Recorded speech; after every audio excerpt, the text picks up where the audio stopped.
We're on episode 2 of... Oh, my voice. You sound great. She's got the squawk today. We're talking about coming out stories. And I think it's like, okay, so like I grew up on a farm in Maryland and like, you know, coming out. And, you know, like we live in New York now where it's very like, oh my god, everybody's gay. Like everybody within like 15 blocks of here is a homosexual.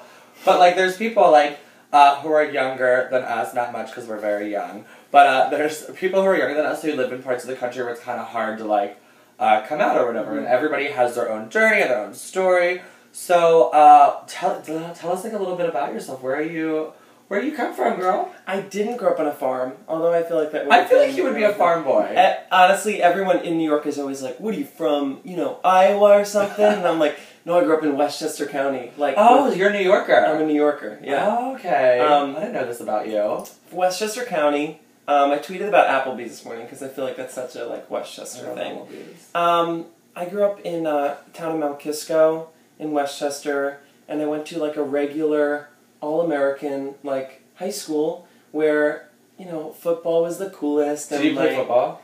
Well, this is that. My dad really wanted me to play football. He's like, you got a big body. You got to use that big body. And so I was like, okay, Dad, you know, I'll use my big body. And then, so it was in 9th grade, and so I joined the football team, and the coaches were like, yeah, you're Kelton's brother, because my brother's 3 years older. I live with him in New York, he's the best, but in high school, he was the coolest guy in the world. He was like the cool kid. The cool kid, like, so cool. I don't know if this is a thing, but he used to wear backwards baseball caps and put a pen that would stick out, so he'd always have something to, like, sign girls' boobs with or something. Is that for real? Well, the signing boobs part is a lie, but I was like, what I didn't know why, but he just looked so cool, and I always tried to emulate my brother because I thought he was the coolest man ever. Anyway, so I joined the football team, and I remember the kids made fun of me really bad. Like I was I was the lead in 42nd Street. I played Billy Law, so like, I was cool.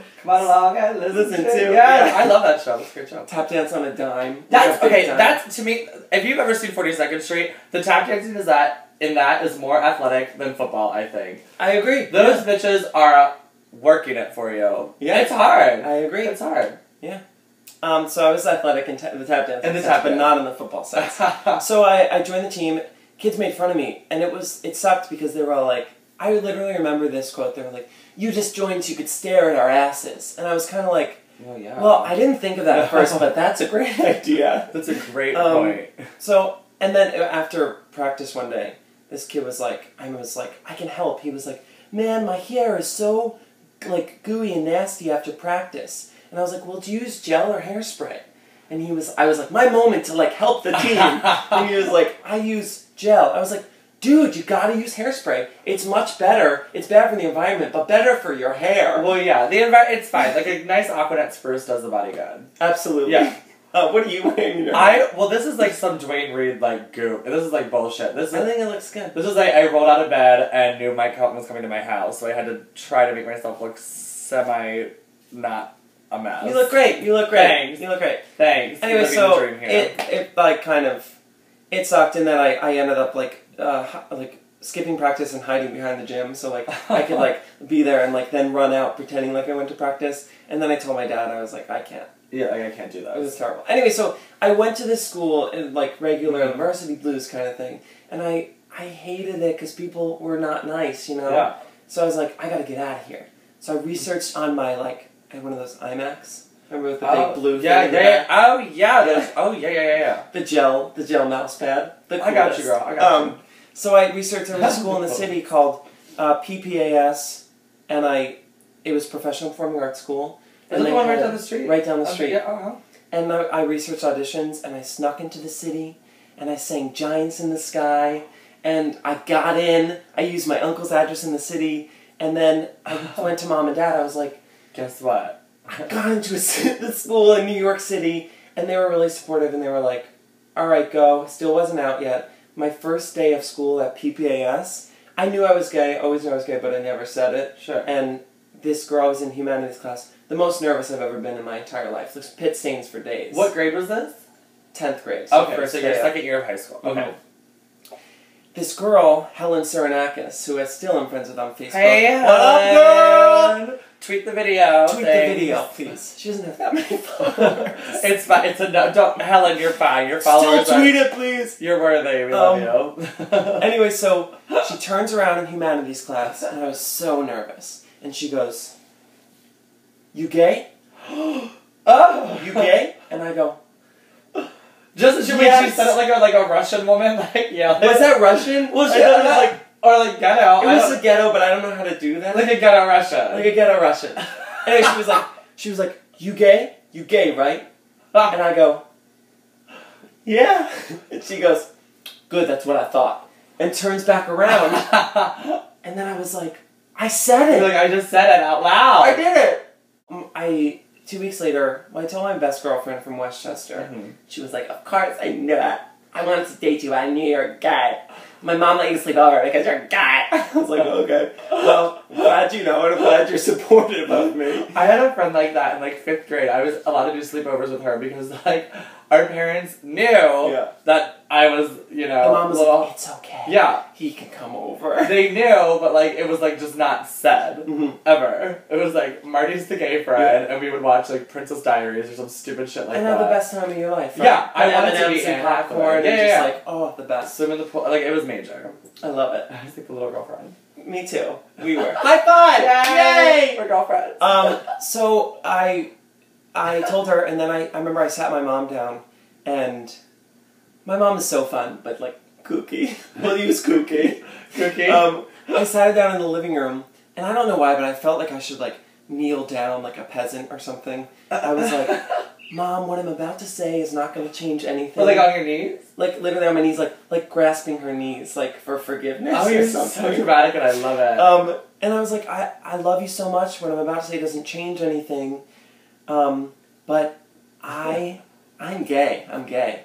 And she was like, "What about my grandkids?" And I was like, you know, I think I want to have kids. I think I want to have kids. Kids are the best. She's like, "Well, okay. What about AIDS?" And I go, "Okay, you're a health teacher, so you should probably know that this epidemic is not what it used to be, and there's a large proportion of women with it." And there's like a 15-year-old, I knew this, but she didn't. And she was like, "You're right. You're right. You're right. Well, I love you."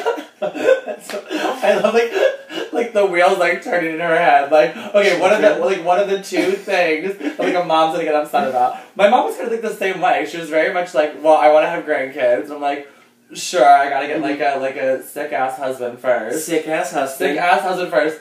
And then my mom like, "I am looking. Where is he?" Well, then my mom, her best friend growing up, my mom, like, growing up would always talk about her best friend and how he would play dress up. And, like, she would say this, like, as I'm, like, putting on, like, my, like, lipstick to play, like, Annie. And, I'd be like, "Oh, yeah, it just sounds great. It sounds really cool." But then, like, when I came out, my mom was like, "Okay, like, you know, like, my best friend, like, died in the early 90s, like, And so it was, like, this whole thing. And I was like, "Mom, like, just relax. Like, let's just like focus on like I'm not having sex with anybody right now. Let's just focus on like first of all, my kitty is not getting punched like ever. I've never heard that phrase before. I haven't heard that. So you gotta get your kitty punched. Yeah, that sounds violent. I don't like that. I like it. Anyway, Huffington Post viewers, if you're wondering what I like, do you guys know that phrase? You gotta get your kitty punched. Well, I was very adamant with my mom, and I say this all the time to people. You gotta wrap it before you slap it, girl. True. You need to wrap that shit. Wrap it. I'm learning so many phrases, and I love it. Wrap it before you slap it. You can go tell your mom all of them. I'm like, "Mom, have you had your kitty punched recently?" I hate myself for saying that. So that happened. So then what was it like talking to Papa, who wanted you to be on the football team? Well, because my dad made a joke before I went to school, and I know it was a joke, and I'm obsessed with my dad. My dad is like my idol. But he made a joke that really hit hard at me because I was 15.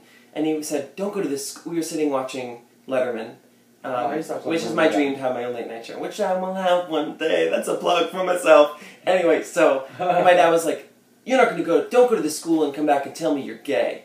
And then literally my whole face got flushed, and I like freaked out because I knew it would happen because I was like, "I'm already gay," and so then I was like, "Mom, don't tell Dad. Like I'm kind of I don't want him to be mad, or I didn't know, Yeah. I didn't want to upset him, or like get his premonition to come true. And so I didn't tell him for a while, and then he came home one night from dinner. My parents went out to dinner. He came home and like came into my bedroom and sat on my bed and was like, "Mikey, do you have something that you can tell me anything you want to tell me?" And I was like, I literally like probably like went into the corner and like was like, "I don't know what to say right now." And he was like, "Really, Mike, you can tell me whatever you want to tell me." And I was like, I don't know what you're talking about. He's like, "If you're gay, I love you so much, and you're my son. I love you to death." And I remember like, if there's like a thing of like, if your body's made of water and like it like fills up with cool water. This is like a yoga thing. I hate yoga, but like my body like filled up with cool water, and I remember this feeling of like goodness in my body, and I was like, everything's okay now. Like, my dad loves me. The thing that's tough for them is they don't want your life to be hard. When they're at the grocery store and they see a gay guy and they maybe might make a faggot slur or they'll hear someone else, they see you in that guy, and they don't want you to feel like that guy feels, which is why they don't want you to be gay. Not because they don't want you to be who you are. They're just trying to protect you, and I think that's what it was with my dad for a long time. I think it was he just wanted me to be like happy and safe, and I think he knew what it was like at school, like growing up, and like that was really hard. Oh, it sucked. And so I think he just like, let's not make like home life like hard. We're like, even like my brothers are like kind of like make fun of me and stuff like that. My brother did too. But like he's like so supportive. I think it's like I think parents have this like idea in their head of what they want their kids to be, and then they just have to kind of like adjust to real life. Sometimes a lot. Yeah. You know. Sometimes a lot. But look at you. You're like handsome and successful, living the dream. As are you. I think you're great. Thanks.